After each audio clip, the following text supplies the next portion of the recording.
Hello students and welcome to Top Scholars.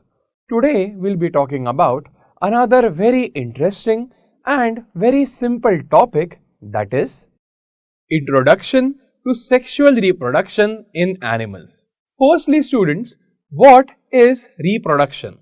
Or to be precise, what is meant by sexual reproduction?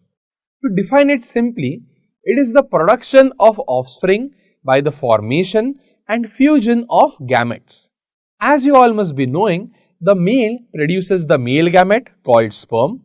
The females produce the female gamete called ovum, which fuse to form the unicellular zygote, which eventually divides and redivides to form the embryo and finally growing into a new individual. This particular method of reproduction is also called as amphimixis.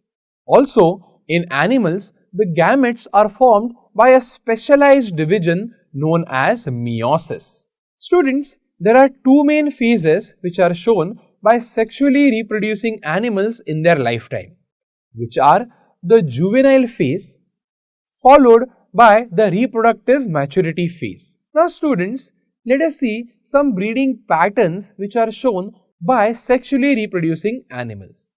There are some animals which are seasonal breeders.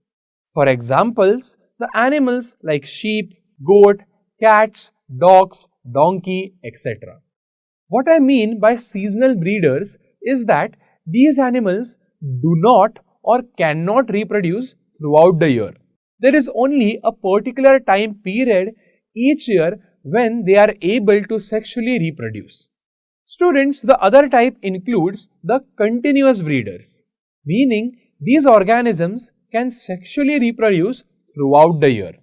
Examples include humans and other apes. To learn more about this topic, download Toppscholars app.